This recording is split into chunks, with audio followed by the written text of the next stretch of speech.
Nós costumamos conversar na hora, porque a pontualidade é devida ao dia dos novos. E esta casa é a casa da nobreza, dos sentimentos mais elevados de amor a todos nós e a paz. Eu tenho a honra e o prazer de dar início a essa solenidade que se destina da posse à escritora Jussara Ferreira.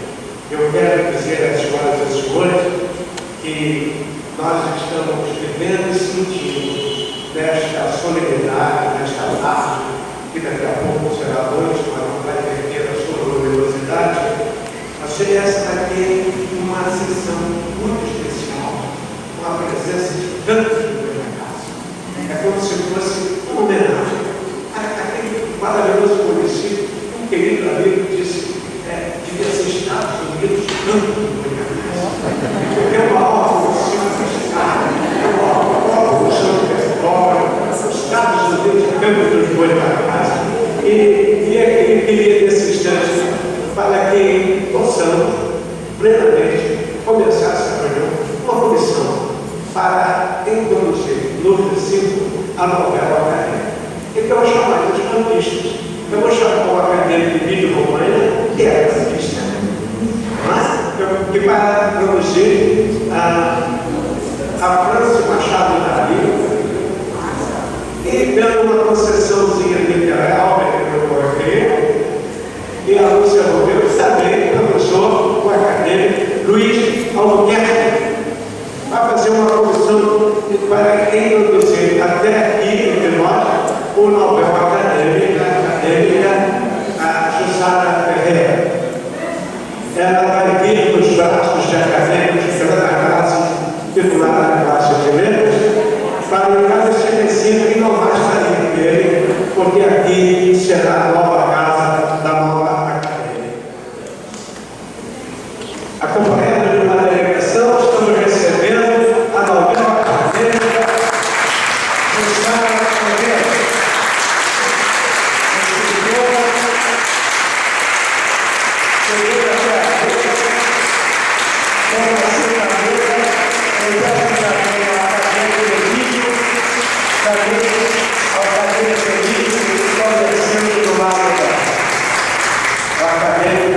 Chegará também ao lado para abençoar esta nossa irmãzinha, filha da mesma fé como é literária.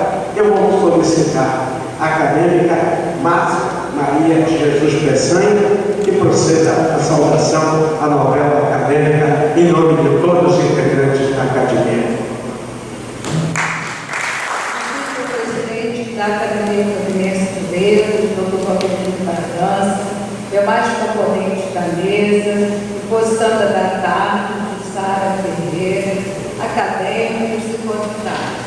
Antes, propriamente, de fazer meu pronunciamento, como todos aqui, vai dizer, se não são campistas, a grande maioria de classe é, mas admiram o povo campista, eu havia preparado duas espécies de apresentação de campos. Uma de campos antiga, com a presença dos coronéis, dos casarões, da Praia do Farol, que é o cenário dos romances da Jussara. Mas a antiga não quero abrir aqui, mas não tem importância que nós estamos aqui.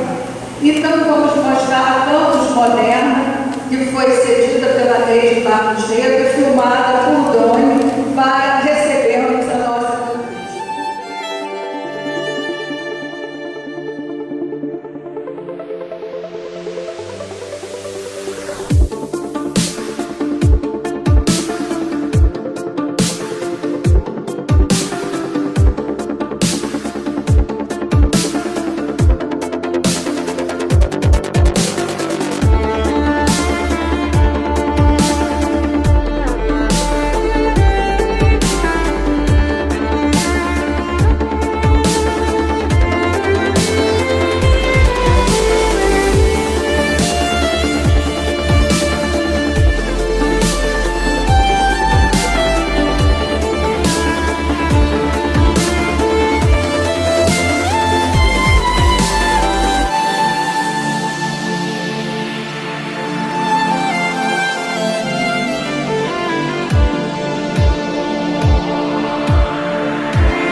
Todo pobre de barros trouxe você até nós com o farfalhar das flechas dos canaviais em flor e o fluir das águas cantantes do Rio Paraíba do Sul.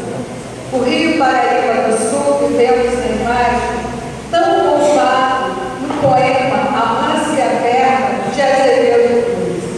Ó Paraíba, ó mágica torrente, soberana dos prados e vergéis, por onde passa, como rei do Oriente, os teus vassalos vêm beijar seus pés.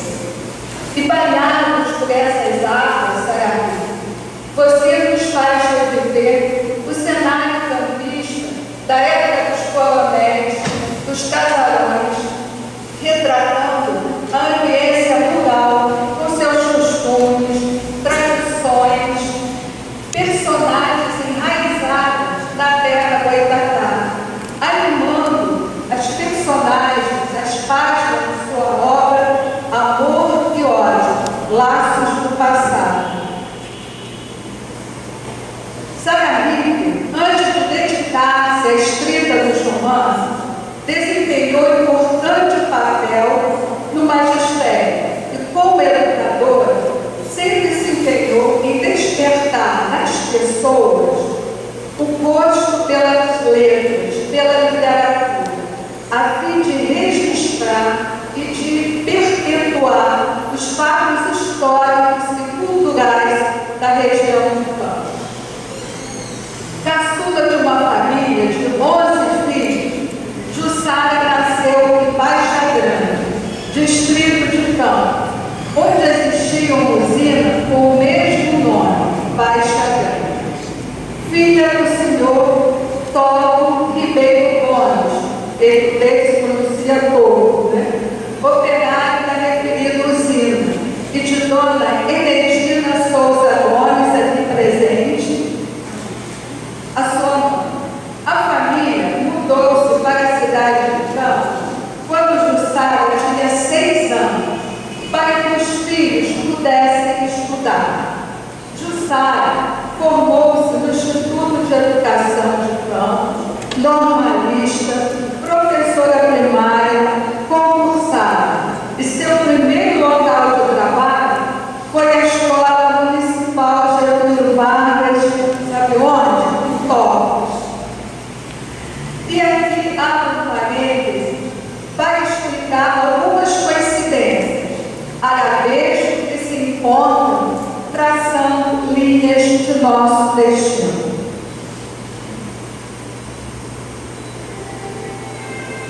Conheci Jussara em 2014, na Bienal do Livro em Campos, no relançamento do livro que organizei sobre o Casimiro de Abreu, editado pela Antipressa, que eu era final. Este ano, ganhei de presente de aniversário de uma amiga também campista o livro Amor e Ódio, Laços do Passado. Por acaso, fui à livraria Gutenberg e Jussara lá estava fazendo o lançamento do seu livro. Nunca tivemos outros contatos antes, até que Jussara se candidata a uma cadeira da nossa academia. Aprovada a sua candidatura, ela me convida para saudá-la. E qual não foi a minha surpresa ao ler seu currículo e entrevistá-la e descobrir o quanto tínhamos de percursos em comum, experiências, lembranças, elos afetivos e familiares, que nos unem, embora nós não soubéssemos e estivéssemos tão distantes, mas tão próximos. Eis alguns exemplos. Jussara nasceu no entorno da usina de Baixa Grande. Seu pai, operário da usina.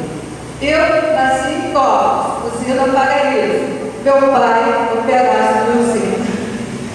Ambos normalistas, professoras primárias, como chamavam na época. E a primeira escola que Jussara trabalhou foi em Torres, onde eu nasci, e nessa escola, Getúlio Vargas, foi onde ela fez o seu primário.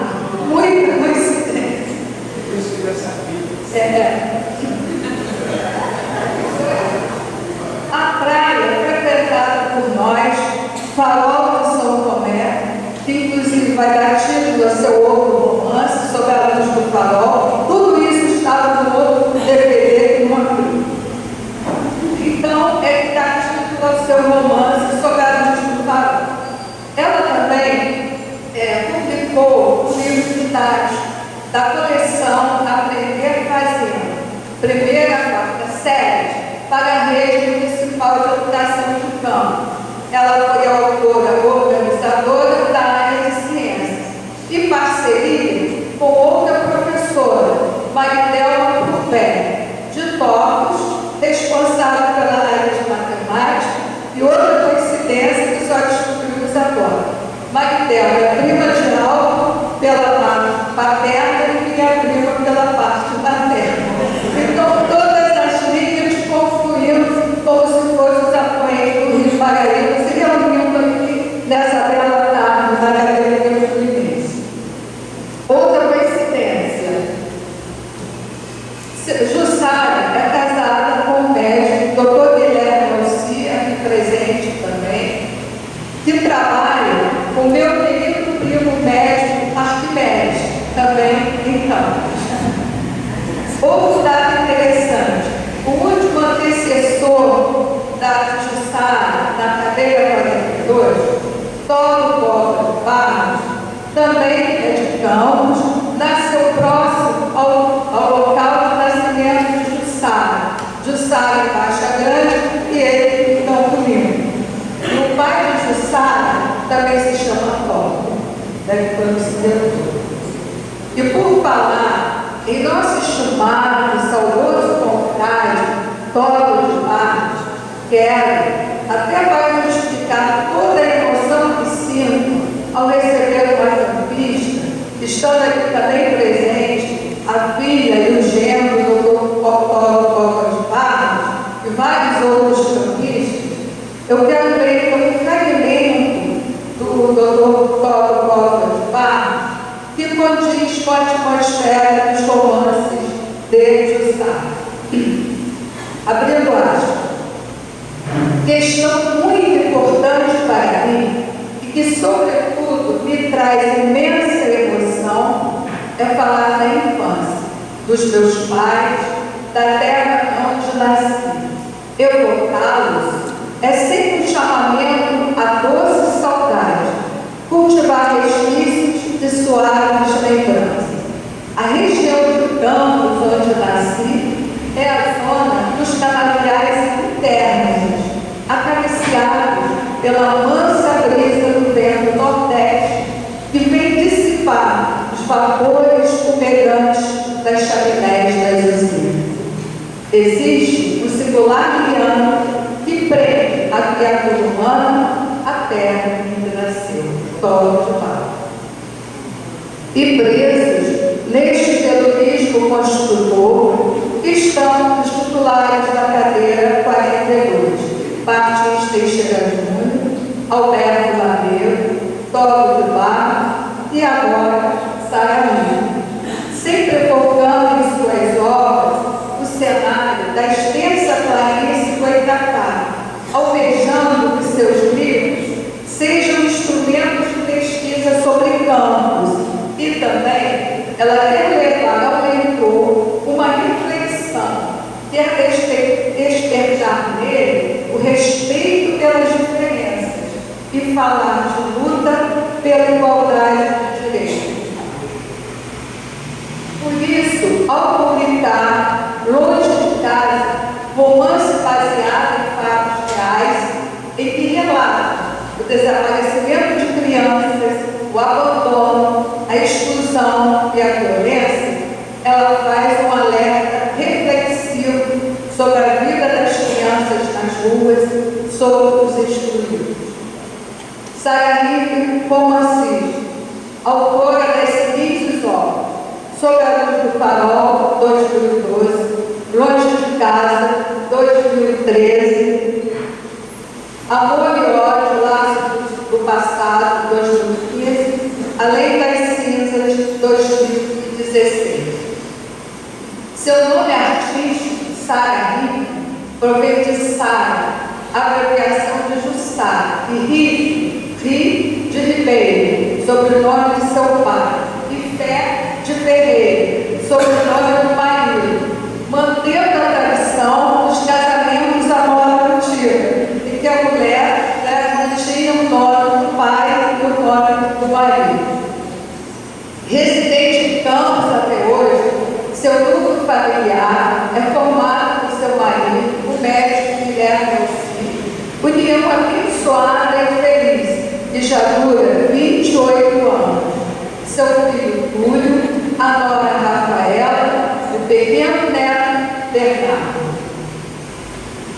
Tecendo mais alguns arabescos da vida e da carreira profissional de Sarah, após o curso normal, ela se graduou em Ciências da Faculdade de Filosofia de Campos, fez pós-graduação em Problemas Ambientais Regionais na UFRJ de Campos.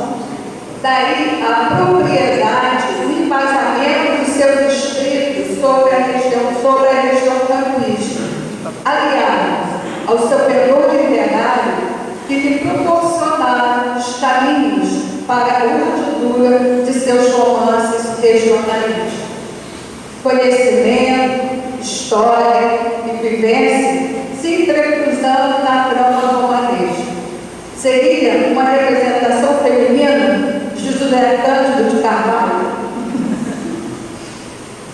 Ainda no magistério, além de trabalhar na rede municipal e estadual, foi professora contratada da Universidade Estadual do Norte Fluminense, UEM, coordenadora na área de ciências da Secretaria Municipal de Educação de Campos, gerente pedagógica da rede municipal de ensino. Mesmo depois de aposentada, foi convidada e assumiu cargos comissionados na assessoria administrativa da Coordenadoria Norte Fluminense 1 e na diretoria de controle interno da Secretaria Municipal de Educação de Campos. Foram 32 anos dedicados à educação. Com o tempo mais livre, devido à aposentadoria, de todo um manancial de saberes e projetos acumulados, tudo isso começou a jorrar em letras cristalinas, irrigando suas narrativas, como são as narrativas de Sarah. São raízes fincadas sobre o chão da Baixada de Campos dos Goitacazes. De 2012 a 2016 foram escritos 4 romances, a média de um por ano, sendo que o último foi dedicado à sua avó materna, Sebastiana de Souza Gomes, cujo exemplo de coragem para enfrentar a vida motivou a escrita de Além das Cinzas. Sarah é uma escritora de revelação da moderna literatura fluminense, pois, como já foi dito, começou a escrever em 2012. Estamos em 2016, ela já escreveu 4 romances. E para melhor conhecer seu universo romanesco, caminhamos simbolicamente pelos atalhos de suas produções para conhecer suas personagens, seus conflitos e seus espaços de origem, que estariam representados, mas agora vivam na nossa imaginação. Assim, viajando, chegamos à praia do Farol de São Tomé. Naquela época em que não havia luz elétrica, e o farol, com seus fachos de luz, dourava a paisagem noturna. E naquela aldeia de pescadores, o enredo amoroso centra-se nas personagens Ariana, filha de pescador, e Vitor. Daí o título da obra, Sob a luz do farol, onde o amor floresceu. Além de expressar o afeto pessoal, familiar com a praia de Farol de São Tomé, Sarah mergulha nas ondas do passado e transforma vivências pescadas com as rústicas redes dos pescadores da época, os fios da imaginação, e escreve um romance que reúne conflitos humanos, tradição cultural, impactos ambientais e uma parte da trajetória do petróleo brasileiro que jorrava na bacia de Campos.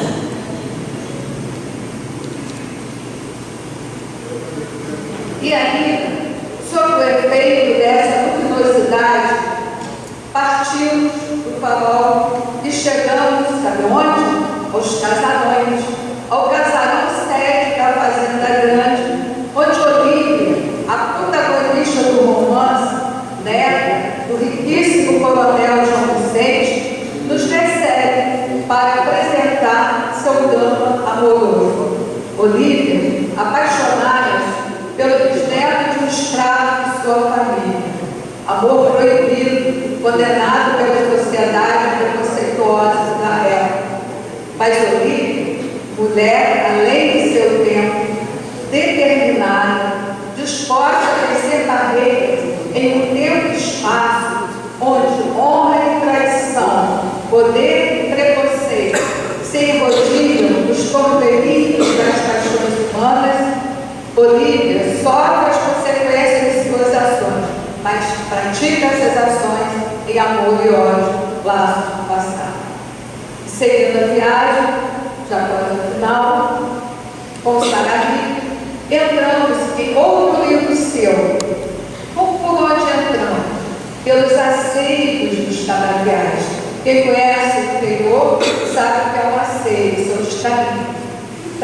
E entramos pelos asseios dos canaviais para observar a vida árdua dos portadores de cana, onde se destaca a personagem Rebeca, mulher que luta pela sobrevivência em um período em que a atividade do canavial representava uma realidade necessária, mas amarga e ao mesmo tempo doce, que era a única forma da mulher trabalhar naquela época, da mulher pobre.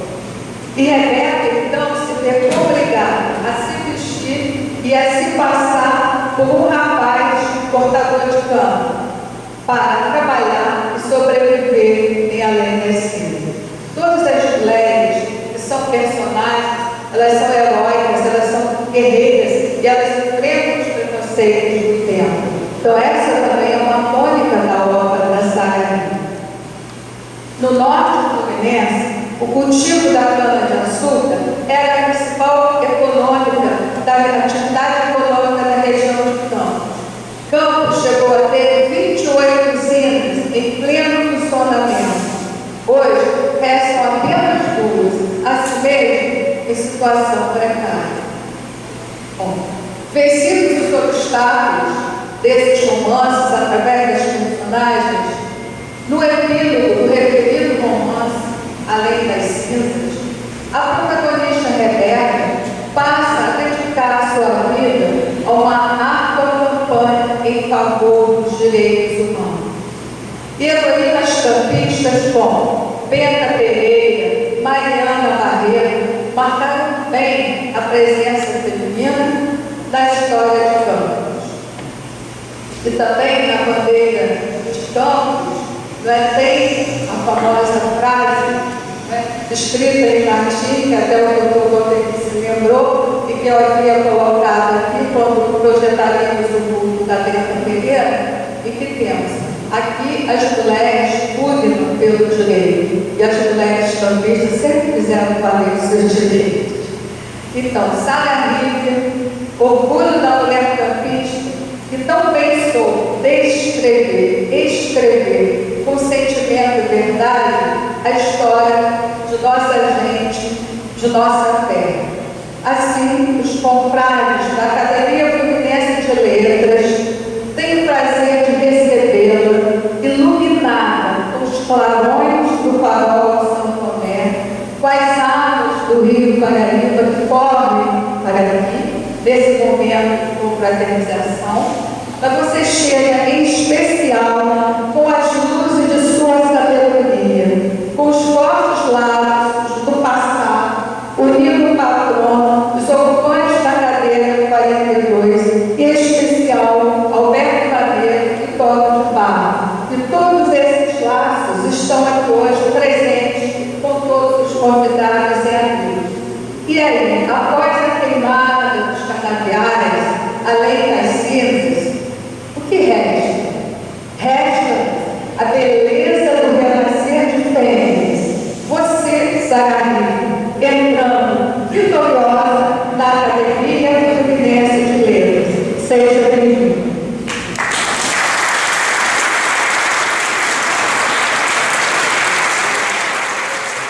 Nesse instante, eu solicito à acadêmica que proceda à leitura do juramento acadêmico. juramento acadêmico.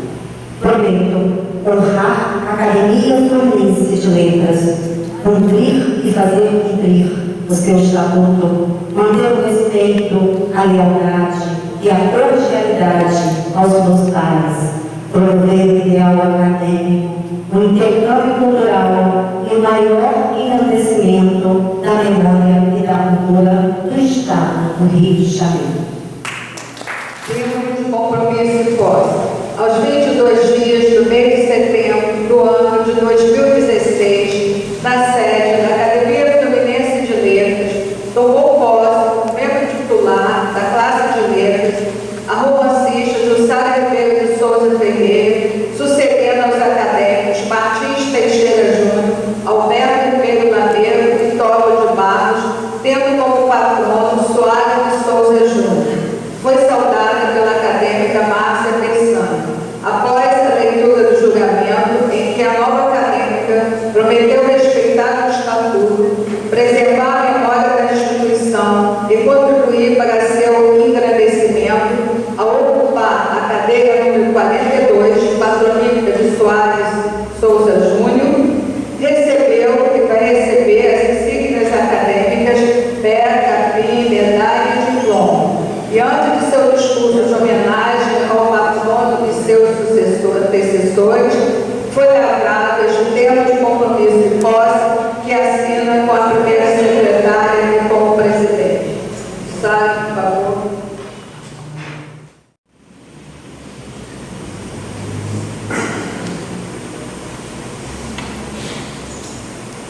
Está consagrada.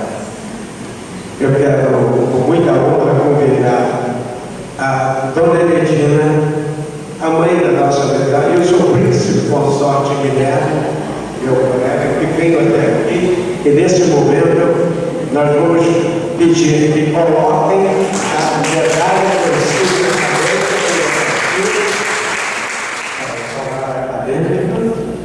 Emoções.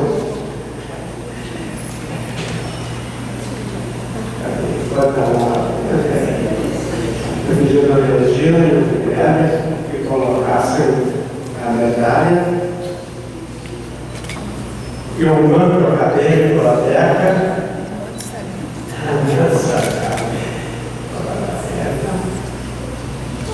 Juntos agora. Leia, Márcia.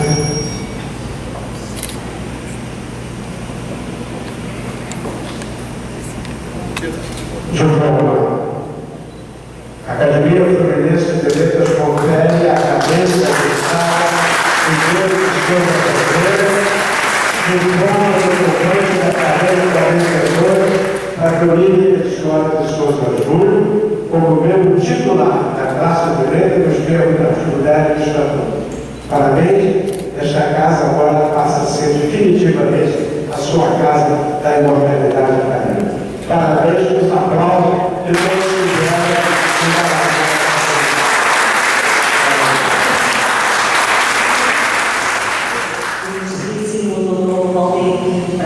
Presidente desta academia, ilustres companheiros, componentes da mesa, caríssimos confrades, prezados convidados. A todos os presentes saúdo, tomando por empréstimo o início do poema do admirável Vinícius de Moraes, cujo título é Poeta. Quantos somos? Não sei. Somos um, talvez dois, três, talvez quatro. 5, talvez nada. Talvez a multiplicação de 5 em 5 mil e cujos testes encheriam 12 terras. Quantos? Não sei. Só sei que somos muitos, do desespero da dízima infinita, e que somos como deuses, mas trágicos. Por certo, somos trágicos, ou melhor dizendo, patéticos, quando comparados à dimensão divina. Resulta em não ocupar demasiado tempo do doutor Valdemir de Bragança e demais intelectuais que compõem esta notável academia, bem como os senhores e senhoras que aqui compareceram para a necessidade de posse desta honrada instituição, tentarei ser breve. Senhor Presidente, senhoras e senhores, sou campista, filha de dor e de energia. Nasci como fruto de um amor conjugal e ao longo desses 57 anos fui sendo reconstruída pelas relações diretas que estabeleci com meus familiares, amigos e tantas outras relações indiretas. Não há dúvida de que, como resultado dessas coexistências, fui sendo nutrida por sentimentos de fraternidade, respeito, benevolência, capazes de ressaltar o que havia de melhor em mim, a fé.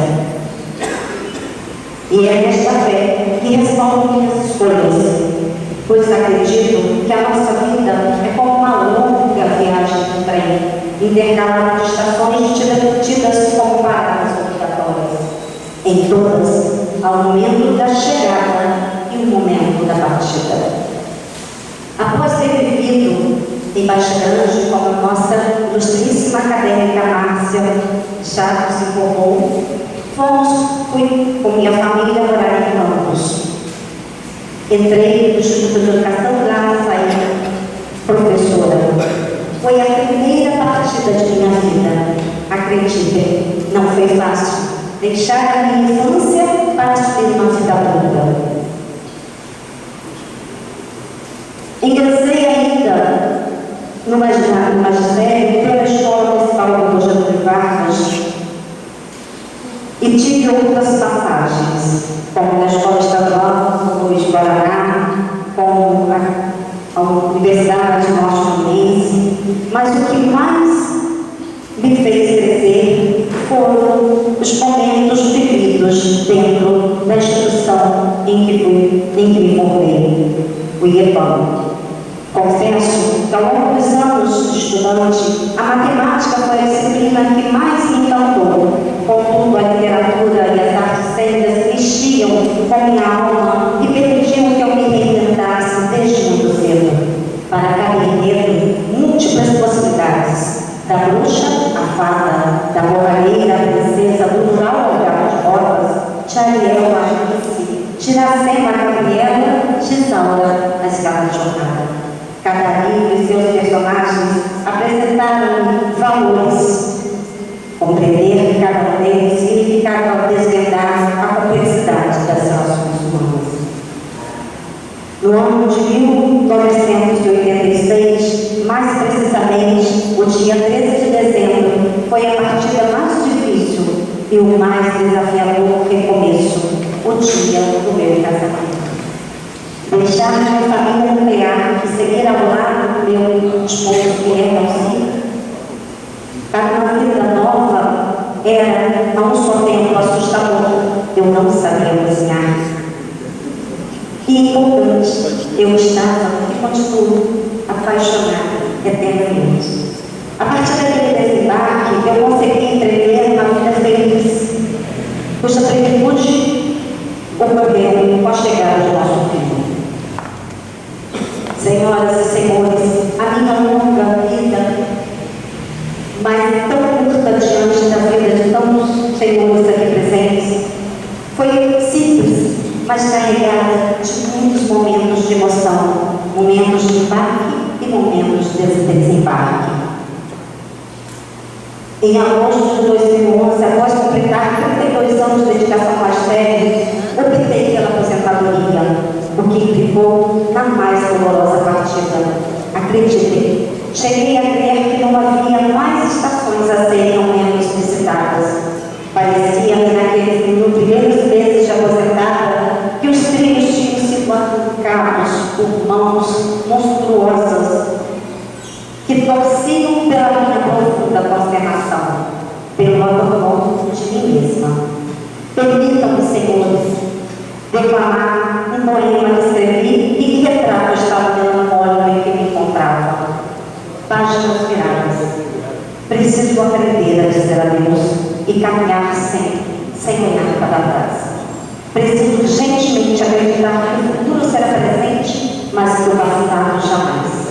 Tenho que aceitar que tudo acaba, que tudo muda, que a vida passa. Tenho que me esquecer, sem com isso apagar as lembranças, a saudade e a vontade de viver tudo outra vez.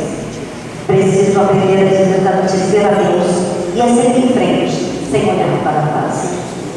Como resposta a Deus às minhas preces, senti-me renascer com a escrita de cada um dos meus romances. Por meio da minha história, das minhas histórias, renovei uma antiga e valorosa proposta de vida, que é a de construir para a educação de crianças e de jovens do meu município, que está do Estado, uma proposta diferenciada de educação. Caríssimos confrades, senhoras e senhores, hoje, efetivamente, estou desembarcando numa nova estação, trazendo comigo uma pequena bagagem. O bilhete de embarque, cuidadosamente guardado na bolsa, pois não se trata de um bilhete qualquer, sob o título de ofício número 217/2016, emitido pela Academia Fluminense de Letras no dia 14 de julho do mesmo ano, tomei ciência de que em Assembleia Extraordinária da Academia Fluminense de Letras fui eleita como membro titular da classe de letras pela Comissão de Admissão de Candidatos. Ainda mais envaidecida e incrédula fiquei ao ser notificada de que ocuparia a cadeira 42 da Política de Soares de Souza Júnior, na qual se assentaram Martins Teixeira Júnior, Alberto Lameu e Dom Carlos.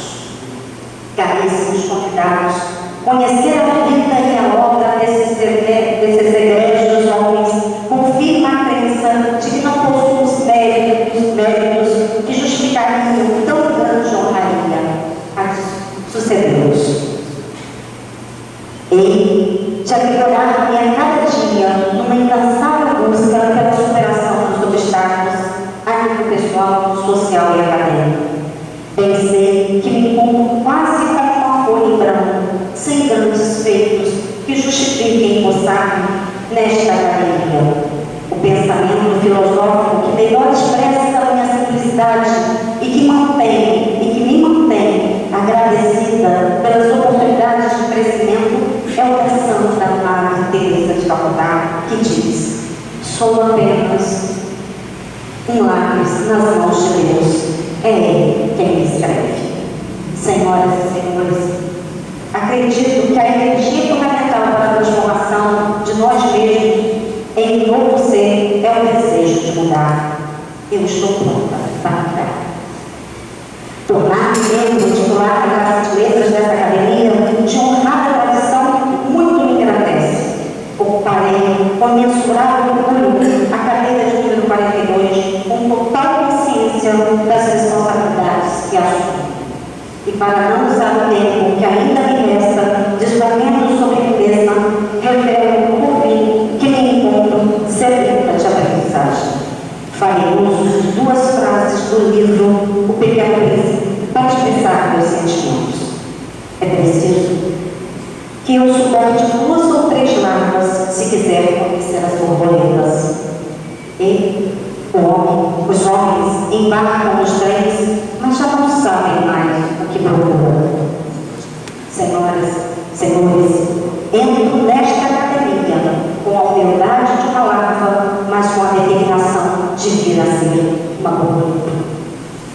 Ilustres acadêmicos, este é o momento de consagração, de pura emoção e de sutil inquietude, pois a tarefa que tenho pela frente é a de apresentar aos senhores convidados um rápido, porém proveitoso momento de encontro com a vida e a obra do meu notável patrão, o imortal Soares de Souza Júnior, patrono da cadeira número 42 desta academia. Nasceu no município de Paraíba do Sul em 7 de abril de 1851. Filho de Antônio José Soares de Souza e de Margarida Soares de Souza, fez o curso da Escola Central, mais tarde, Escola Politécnica do Rio de Janeiro, formando-se em engenharia. Além de engenheiro, Soares de Souza Júnior foi teatrólogo, poeta e prosador. Como jornalista, fez parte do corpo de redação do jornal A República e redigiu vários artigos na Gazeta de Notícias. Em sua terra natal, fundou o jornal O Agricultor, um dos primeiros semanários do nosso estado voltado para a lavoura. Atuante na política, integrou o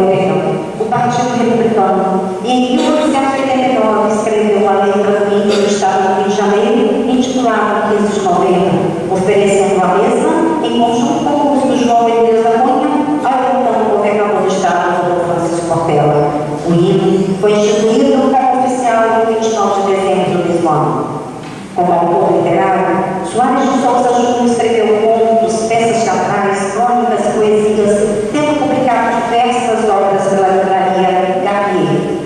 O livro Alma Negra, de 1884, apresenta uma coletânea de poemas de sua autoria. Como disse Clarice Lispector, a vida é curta, mas as emoções que podemos deixar duram uma eternidade. A vida não é de se brincar, porque um belo dia se morre. Para enaltecer com elevado orgulho e admiração o papel da cadeira que hoje ocupo, ofertarei aos senhores a leitura de seus sonetos, cujo título é Olhar de Minha Mãe. Aquele olhar que se empenha, fitado, inquieto, indagador, tem tão ternura que mais o vejo e mais se me afigura ver dentro dele o meu passado. Nasceu quando eu nasci, foi ao meu lado naquela suavíssima doçura, como estrela lamear de noite escura, e sempre o meu abrigo, eu, seu cuidado. Olhar de minha mãe, tão casto e santo, se me foges, às vezes é que eu pranto, quando sofro, ou me dá o que tu desejas. Então sorri chorando, numa tormenta à luz do sol, olhar que me sustenta, olhar da minha mãe, bendito sejas. A emoção que este soneto desperta em mim é a certeza de que meu patrão Soares de Souza Júnior é imutável. Dentre os ilustres ocupantes da cadeira 42 da Academia Fluminense de Letras, o pioneiro do acadêmico fundador Martins Teixeira Júnior, eleito na reunião de 14 de julho de 1918, um ano após a fundação, para fazer parte do grupo dos 40 nomes inaugurais que constituiriam a imortalidade fluminense. O sucessor de Martins Teixeira Júnior foi Alberto Lamego, filho do advogado industrial e historiador Alberto Frederico Moraes de Lamego e de Joaquina Maria de Couto Ribeiro Lamego. Lamego Filho nasceu em Campos a 9 de abril de 1896.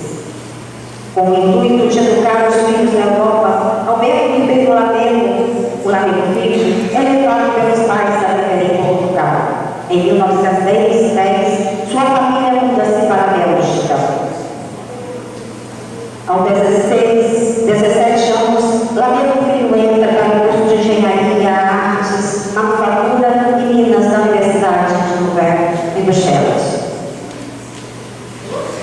Faz-se a iminente invasão da Bélgica pelos alemães, a família Lamego parte para Londres. Alberto Ribeiro Lamego retorna à sua pátria só em 1920, e nesse mesmo ano é admitido no Serviço Geológico e Mineralógico do Brasil. Entre 1924 e 1933, manteve-se afastado desse serviço e, nesse período, escreveu as 4 obras sociogeográficas da série Do Homem e o Meio Ambiente, enfocando a geologia do Rio de Janeiro, as escarpas da Guanabara e a geologia de Campos e da Clarice Costeira. Sua tese, O Homem e o Brejo, foi aprovada por louvor no 9º Congresso Brasileiro de Geografia. O Homem e o Brejo foi publicado e separado pelo Serviço Gráfico do IBGE Rio de Janeiro em 1945. Num espaço de 18 anos, 3 novas obras do mesmo cunho geográfico, histórico, ecológico e social juntaram-se à primeira: O Homem e a Restica, O Homem e a Guanabara e O Homem e a Serra. Publicada em 1944, a Bacia de Campos da Geologia Litorânea do Petróleo, ampliando as revelações feitas na obra O Homem e a Restica, na qual já mostrava evidências de petróleo na região. Geólogo e poeta e escritor, Alberto Ribeiro Lamego, autor de inúmeros trabalhos sobre a geologia e os recursos minerais do estado do Rio de Janeiro e do Brasil, também autor de A Planície do Solar e da Senzala, faleceu em 15 de outubro de 1985. Cristóvão Leite de Castro, então secretário-geral da CNG, ao final da apresentação do livro O Homem e o Brejo, faz uso das seguintes palavras: apresentando, a Biblioteca Geográfica Brasileira denuncia o propósito de servir aos que se dedicam ao estudo da nossa terra e da nossa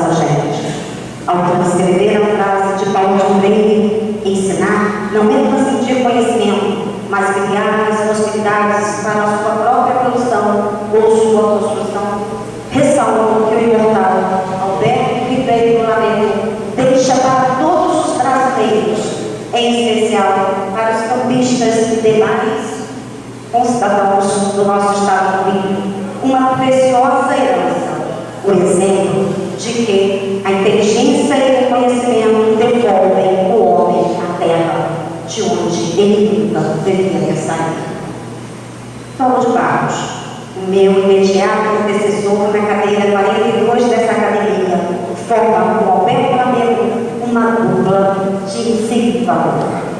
Em seu discurso, após ser empossado no dia 28 de julho de 1988, ao citar seu antecessor, começa por dizer: Alberto Lamego Filho, nascido como eu, na terra feita de luz e madrigais, na terra dos canaviais eternos, acariciados pela suave brisa do Nordeste, ambos, valendo-me da oportuna sequência dos laços que nos unem, reproduzo em parte o que foi dito o meu antecessor, para evidenciar que Alberto Lamego e Paulo de Barros, nascidos como eu, na Campos Formosa, onde nada iguala teus sonhos, os teus primores, vale de delícia o teu céu azul, minha terra natal de amores, urna de campos do sul.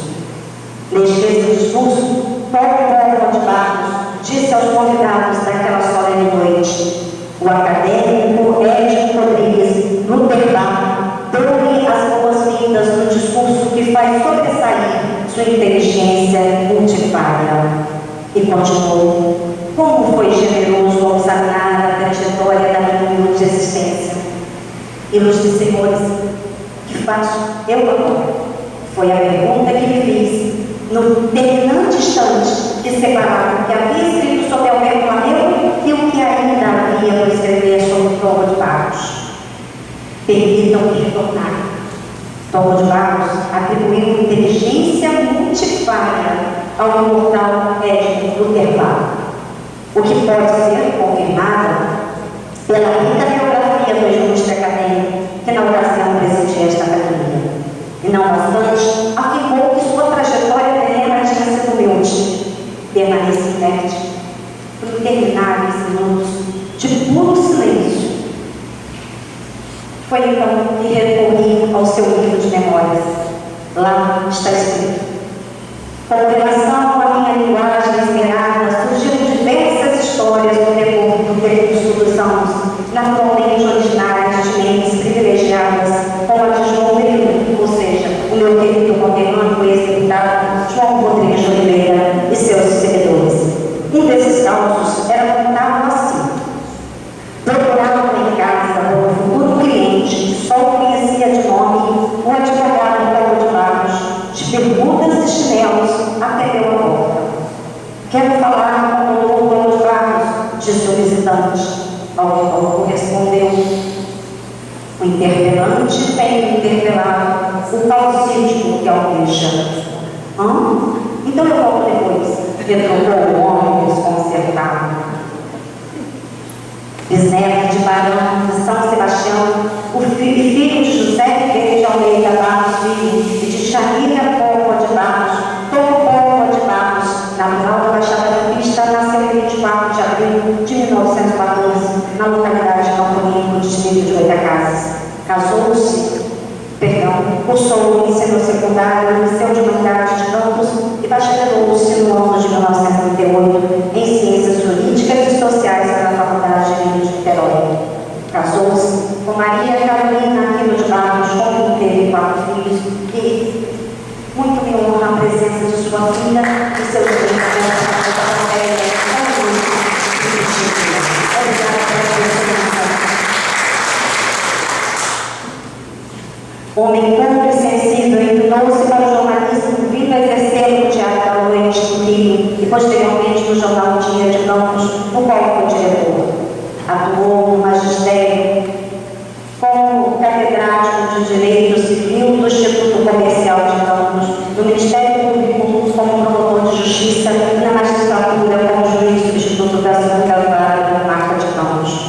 Passou por concurso público e foi nomeado procurador regional de Ará. No desempenho desta função, concluía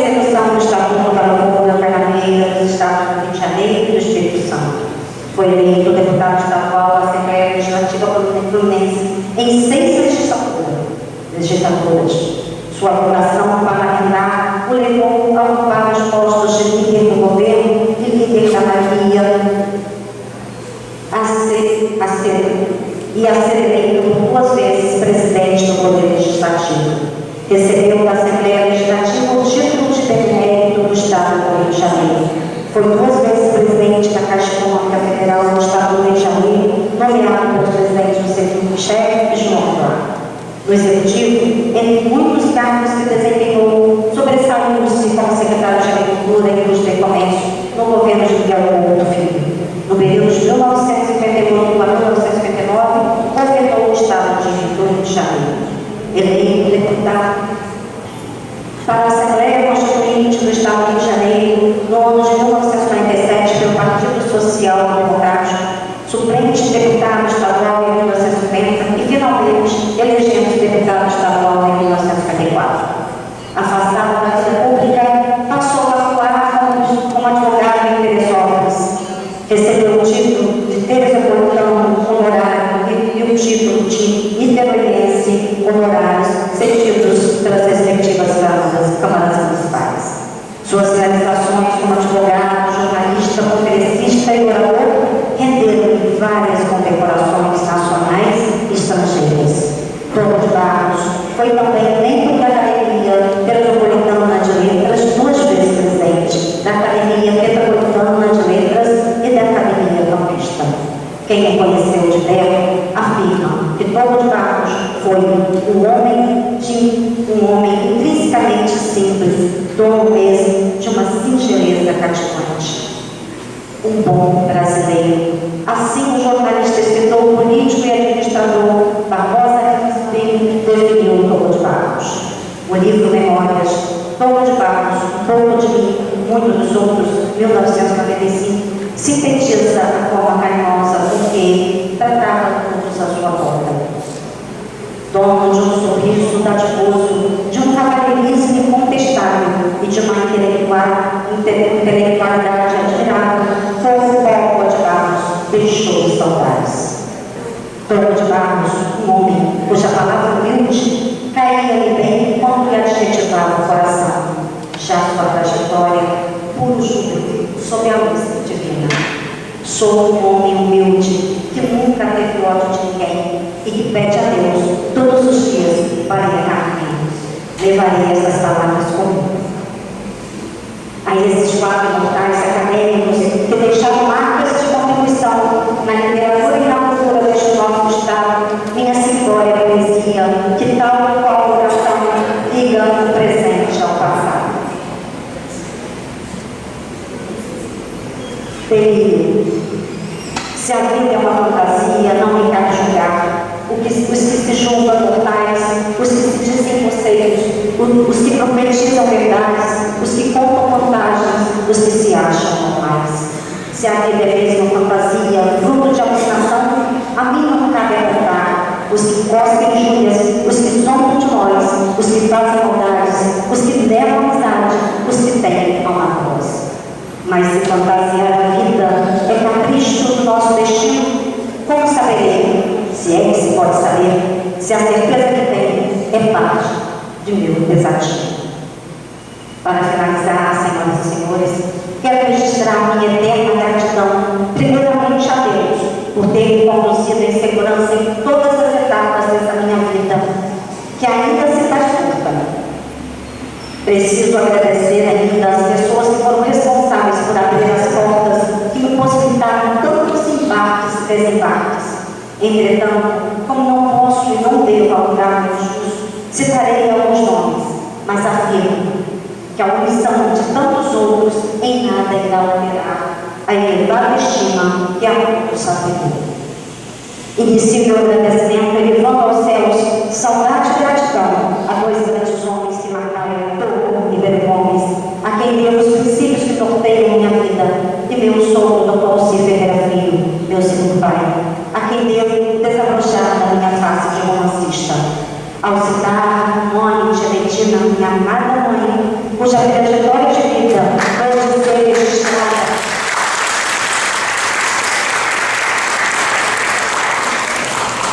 cuja trajetória de vida pode ser registrada registrada nas suas mãos em 2 livretos, acreditem, livretos, porque haveria de ser uma enciclopédia, pois ela já tem 96 anos. Espelhando-me no meu acrônimo, enalteço minha mãe, para assim agradecer sua presença, que é mais que um sinal de amor por mim. Esses caos, acumulada pelos ventos à beira da estrada, a poeira amortece as pisadas que vão deixando marcas pelo peso de cada lata.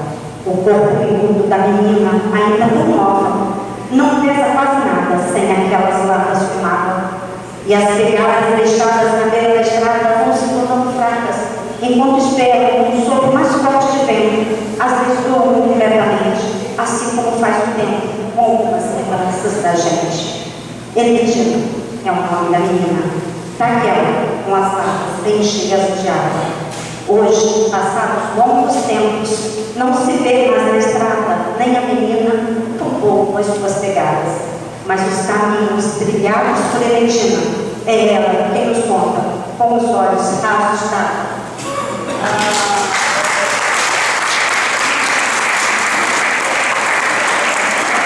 A pessoa da minha irmã Eliana, que além de amiga e uma grande incentivadora,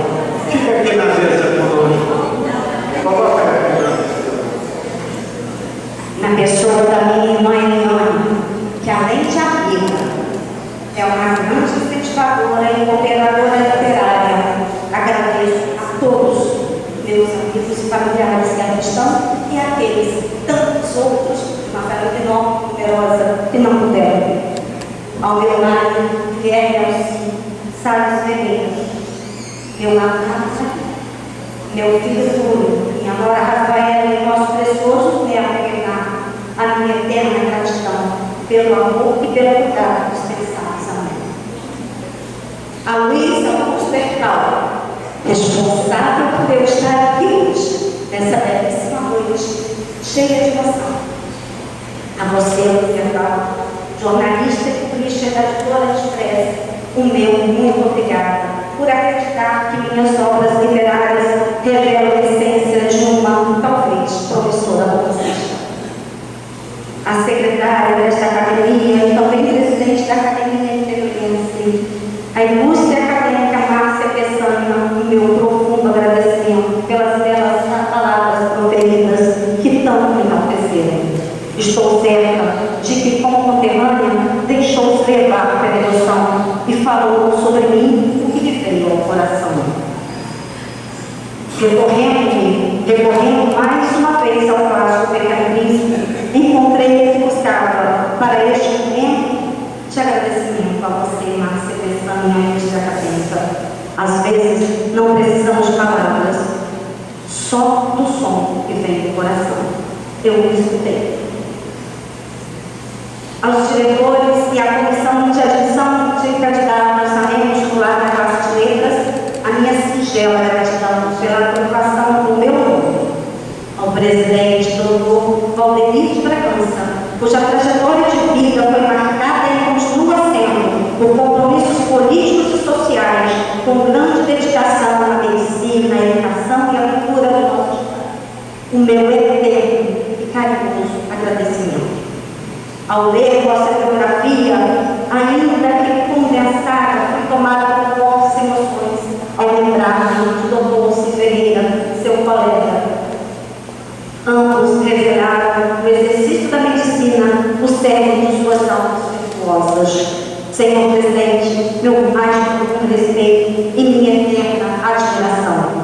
Que os laços fraternos que envolveram o Senhor e o meu sogro no passado possa ser desatado para que as pontas desse mesmo laço envolvam não só a mim, mas também o meu marido, Guilherme Alcim, eternizando a força de uma amizade que começou há tanto tempo atrás.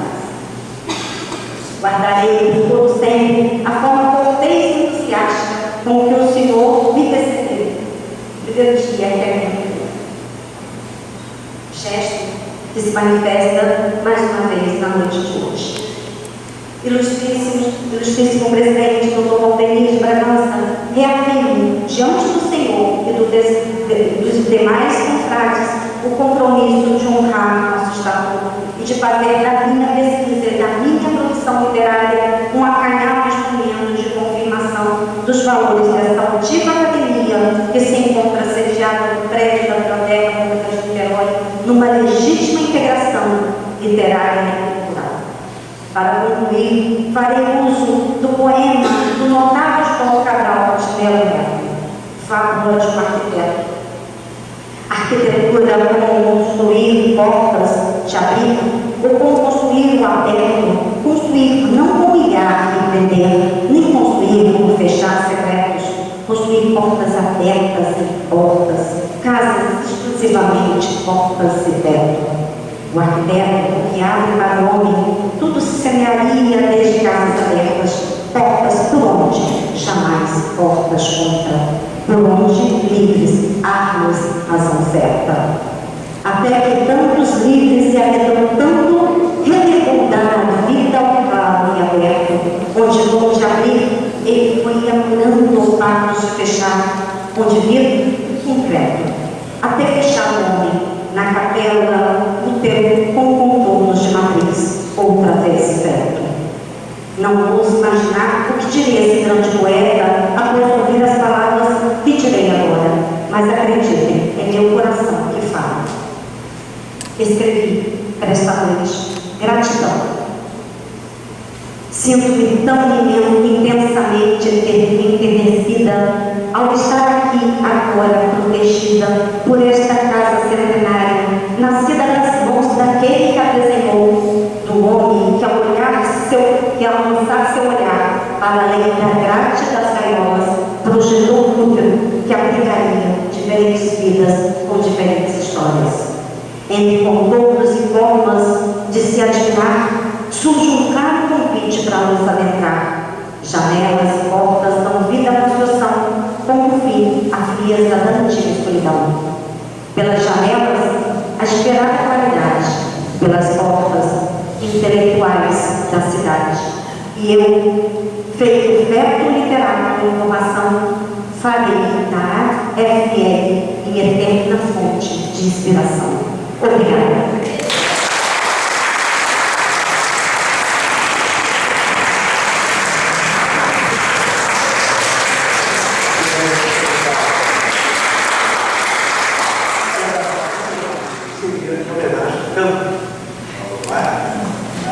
Toda a representatividade da história do campo. Vocês também, nas histórias perceberam que o brasão de Campos diz aqui, as mulheres, tudo pelo direito.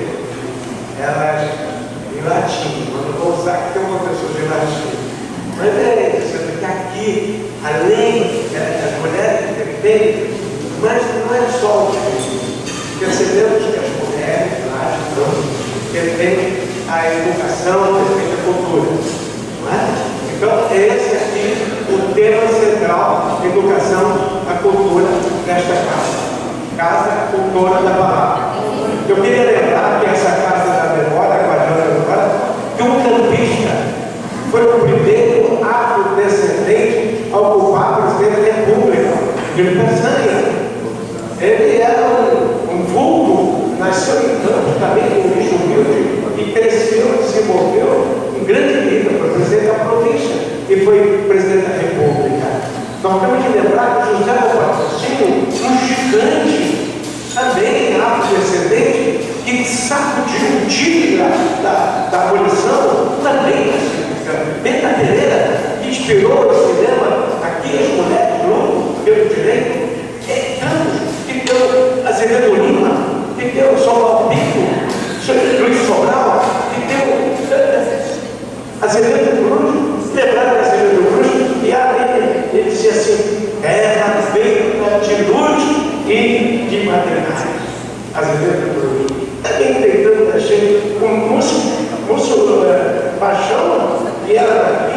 José grande, barbado pelo Espírito. Ele é aqui, falou daquela pergunta dele, e coisa que faz. Aí o Emílio, o Vânia, campista, né? A França Dario, campista, a Leila Márcia, Luiz Sobral, Marcelo Martins, que eu conheci, Paulo de Barro, meu amigo, pessoal, Amaro Carvalho, Pereira Nunes, que nasceu de lá, foi prefeito de Niterói. Então, tanta gente boa. Os governadores do Estado, Evelino Peçanha, nós tivemos Paulo de Barro, Celso Peçanha, que lutou pela educação, valorizou o magistério. Nunca os professores do Estado do Rio foram tão prestigiados como o Celso Peçanha e Ilka Peçanha, que foi uma grande influenciadora do governo do Celso Peçanha. Eu também conheci, doutor de Araújo, também conheci, Dom de Barro, meu amigo, aqui a filha minha querida amiga também, seu Eugênio. Bom, então, esta é uma noite, é uma solenidade de homenagem à Câmara de outra casa, porque aqui é a casa guardiã da memória. E ali, Saldanha da Câmara, né? Saldanha da Câmara, ali, patrono, José do Patrocínio, e o Alex Soares. Essa casa, nesta noite, está homenageando o campo da capital. Mas o momento musical cabe bem. Nós vamos pedir a acadêmica Lúcia, que ela se dirige para o número do piano, também em homenagem ao campo do Patrocínio. O hino de campo, ele disse, bom, depois que eu coquetel com